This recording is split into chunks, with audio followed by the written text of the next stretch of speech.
The person who treated you the worst gave you the highest highs. The relationship that was healthiest felt flat, boring, like something was missing.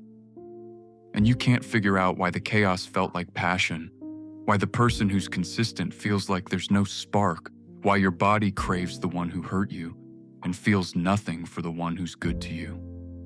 Here's the truth. It's not chemistry. It's not passion. It's not even love. It's your brain on intermittent reinforcement.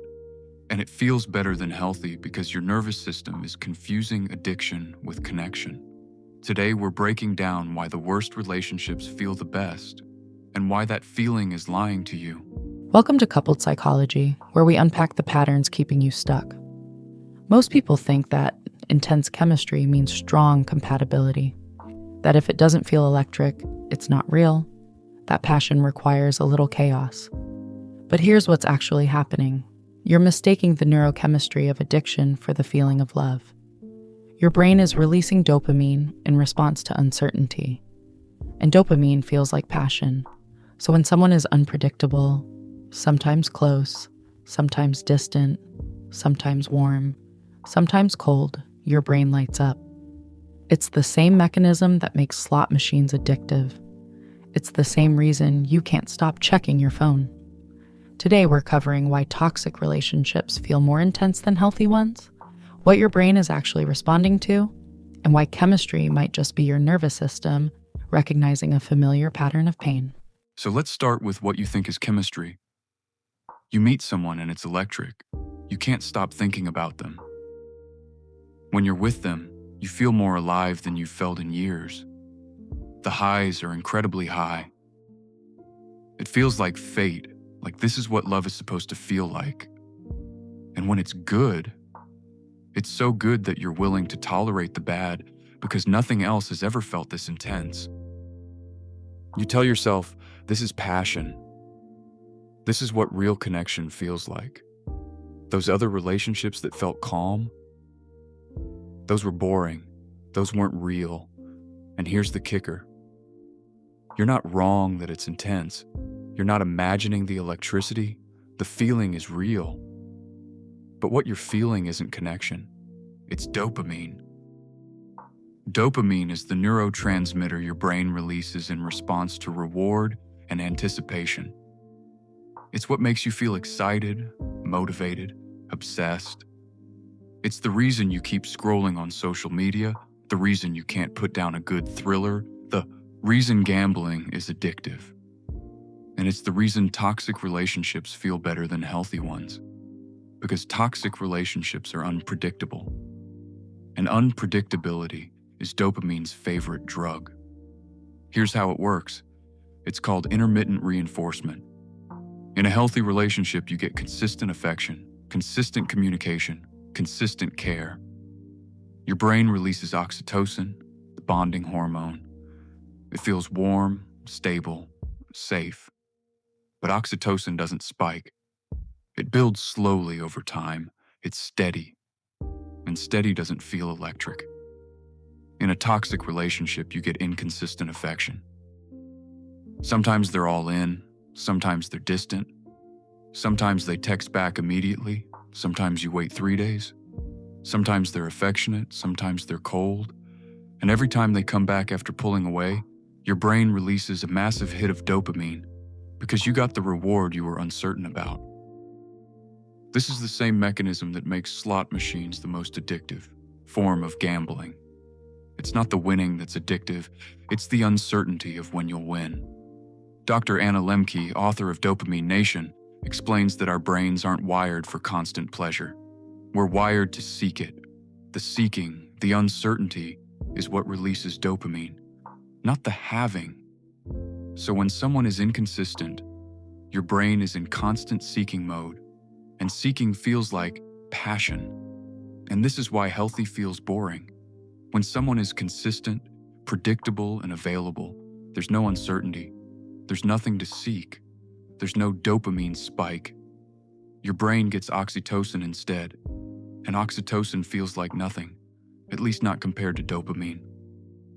Oxytocin is the warm bath. Dopamine is the roller coaster. And if you're used to roller coasters, warm baths feel like you're doing something wrong. So you meet someone who's emotionally available, who texts back consistently, who shows up when they say they will, and your nervous system says, "Where's the spark? Where's the intensity? This doesn't feel like love."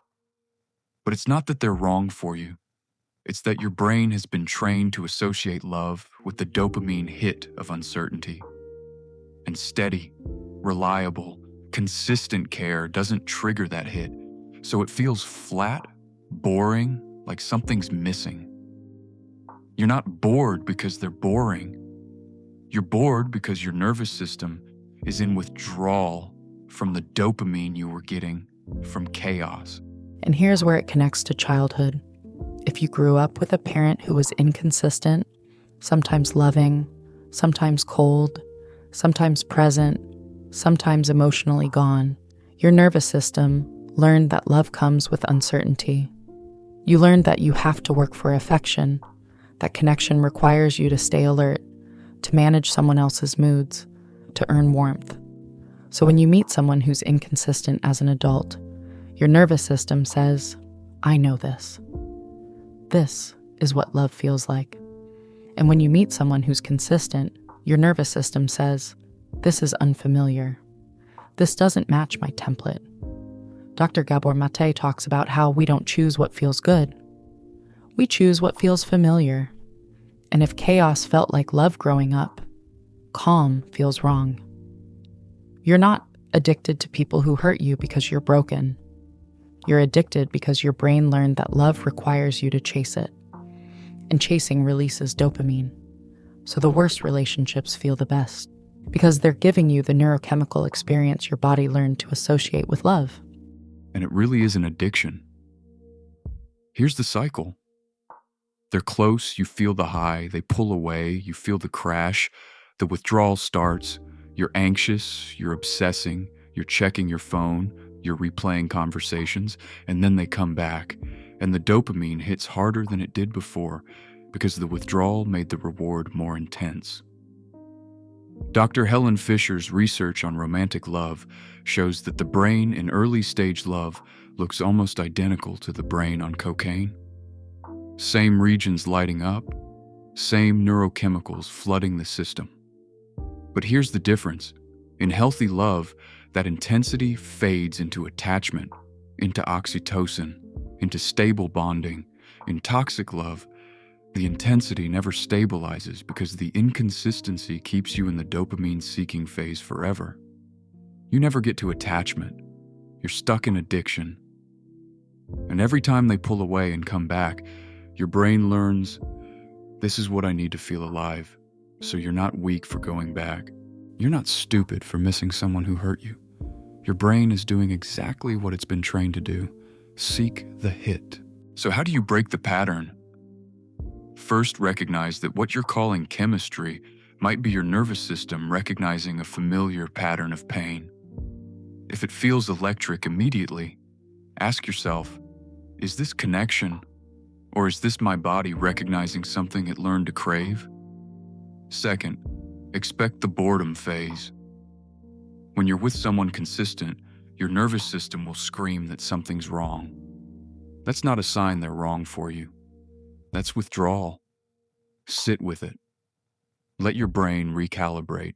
Third, stop chasing people who make you chase them. Every time you pursue someone who's inconsistent, you're reinforcing the neural pathway that says, love requires uncertainty. You're training your brain that love hurts. Fourth, notice when you lose interest in people who are available. That's not because they're boring. That's because your dopamine receptors are so fried from chaos that steady care doesn't register. And fifth, get comfortable with calm. Real intimacy isn't a roller coaster. It's not supposed to feel like you're constantly on edge.